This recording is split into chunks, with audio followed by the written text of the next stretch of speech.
Daniel Chapo não devia ter ido para Portugal desta vez. Ou, já que ele foi, não devia ter aceito e passar pela entrevista que ele passou. Porque esta entrevista está a divulgar ações erradas de Daniel Chapo. Eu digo para vocês, Daniel Chapo não queria ser interpretado desta forma. Apenas é a consequência de não ter calculado as coisas. Agora, existe um grupo de militares do Guiné-Bissau, ou seja, os militares que estão a administrar Guiné-Bissau, estão a insultar, descer insultos sujos contra o nosso presidente da República, Daniel Francisco Chapo, que, com todo respeito, se alguém precisa ou deve, tem o direito de insultar o nosso presidente, com todo respeito, esse alguém, ou seja, esses cidadãos somos nós, não pessoas do Guiné-Bissau. Mas Daniel Chapo não calculou, houve erros gravíssimos de cálculo aqui, e o adido de imprensa, alguém precisa sentar com ele para lhe perguntar, afinal de contas, o que é que você andou a organizar lá em Portugal? Porque do jeito como a imagem do nosso presidente está a ficar beliscada,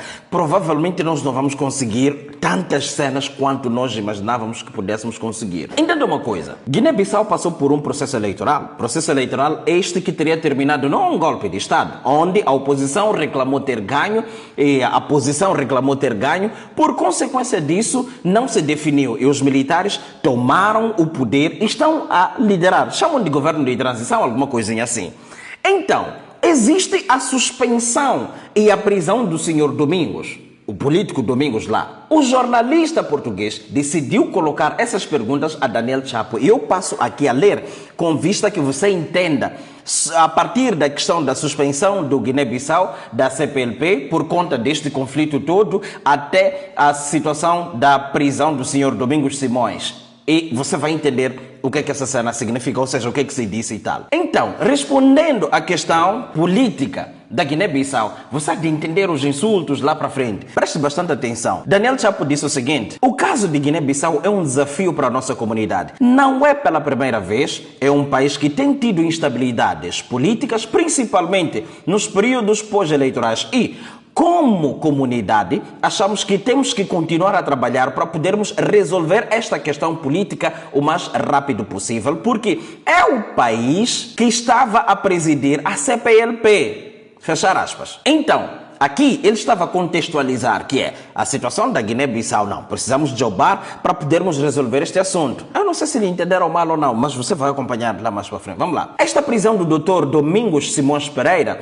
é uma prisão que precisamos analisar e, em função disso, poderemos analisar qual o trabalho que deve ser feito, que a nível diplomático ou a nível das relações entre os países da CPLP, por forma a encontrarmos uma solução que possa ajudar a comunidade, pois quando se trata de uma situação em que temos um país que estava a presidir e tem esta instabilidade política que até hoje não se resolve definitivamente, é uma preocupação para todos nós. O mais importante é que encaremos isto como uma preocupação como países membros da CPLP e possamos encontrar uma solução que possa nos colocar numa posição vantajosa. Ultrapassada esta situação, julgo ser importante que situações como estas não possam acontecer na nossa comunidade. Até aqui, eu acho que a colocação de Daniel Chapo foi um bocadinho decente e tudo mais. Então, o órgão que dirige agora, Guiné-Bissau, ficou tão chateado, de tal forma que decidiu soltar uma nota que é: esse moçambicano não pode nos abusar. E no meio destas cenas todas, em resumo, consideraram declarações de Daniel Chapo como patéticas, abusivas e que o seu posicionamento é um ato de puro atrevimento e pretensionismo. Brada, eu vou ler o que esses gajos escreveram. Escreveram assim: considerando que Daniel Chapo não tem autoridade moral para dizer tais coisas, escreveram o seguinte, abrir aspas: a Guiné-Bissau recusa liminarmente lições de moral e de democracia vindas de quem carece de estofo, legitimidade e autoridade moral, repondo a verdade factual sobre a mediocridade política desse indivíduo. Eles afirmaram e consideraram o senhor Daniel Chapo como sendo ingrato. Entende? Estamos a ver. Convém recordar ao mundo a humilhação internacional sofrida por Daniel Chapo na sua própria tomada de posse. Uma cerimônia vergonhosa em que toda a CPLP lhe virou as costas com as ausências declaradas e sonoras dos chefes do Estado, dos chefes de Estado do Brasil, Angola, Portugal, Cabo Verde, entre outros. O único que teve a coragem e dignidade de lá estar, estendendo a mão ao povo moçambicano, numa altura em que as ruas escoavam com tiros, caos e forte contestação popular, foi o presidente da Guiné-Bissau em troca dessa solidariedade. A Guiné-Bissau foi alvo de insultos por parte daqueles que preferem ser carneiros do politicamente correto da CPLP. Esta é a ingratidão e a baixeza de Daniel Chapo. Escreveram na nota deles. Ainda tem, não é só isso, tem mais. É de um ridículo sem precedentes que Daniel Chapo tente apontar o dedo à Guiné-Bissau quando o seu próprio país, Moçambique, está a ferro e fogo, dilacerado por uma guerrilha sangrenta e pelo terrorismo que a sua administração se mostra incapaz de resolver. Um governante que não consegue garantir a segurança, a ordem, paz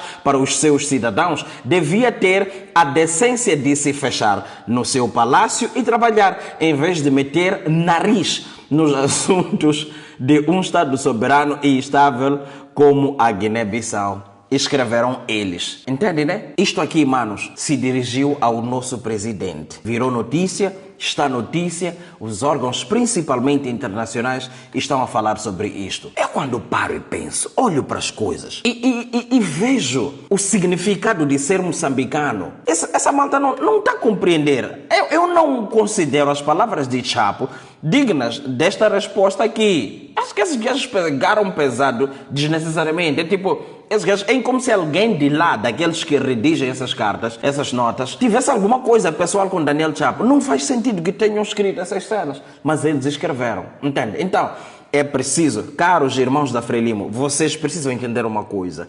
Vamos lá organizar a nossa casa para montarmos uma reputação digna de respeito, porque do jeito como as coisas estão a caminhar, se isto continuar assim, nós não vamos ter os nossos passaportes. Assim que souberem que tu és moçambicano, vais ser digno de açoites lá fora. Então, é importante que nós façamos isto, porque se estão a fazer isto com o nosso presidente, eu não sei o que é que estas entrevistas que vocês vão lá dar oferecem a vocês de vantagem. Sei que ganham alguma coisa, continuem. Agora, se simplesmente vocês estão a cumprir com o processo protocolar, não aceitem mais. Não aceitem mais, porque esses manos aqui vão lhes pregar, vamos lá, algum tipo de coisa muito profundo nas vossas peles.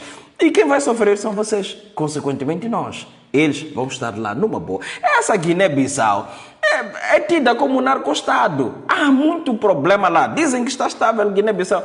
Aonde é que a Guiné-Bissau está estável? Por que mandaram embora da CPLP? Suspenderam, no caso da CPLP. Então, há que usarmos um pouquinho a questão do senso comum. É importante que façamos isso. Então, é sobre isso que eu queria falar consigo no vídeo de hoje. Eu não sei se você sabia dessa cena, se é que não sabia e passou a saber a partir deste vídeo, clica no like, inscreva-se, ativa o sininho. Até breve. Tchau, tchau, fui. E antes de tudo, gostava de agradecer muito aos meus novos seguidores. Eu consegui uma cena de 7.000 seguidores em apenas um dia no TikTok. Então, o meu TikTok está aqui na descrição. Este é o meu oficial, não tem outro TikTok. Não sei de onde é que estás a ver. Se não estiveres a ver pelo TikTok, clica já aí no link do TikTok para ir ao TikTok e é importante que faças isso. Por agora é tudo, até lá, fui. Agora estou a ir de verdade. Tchau.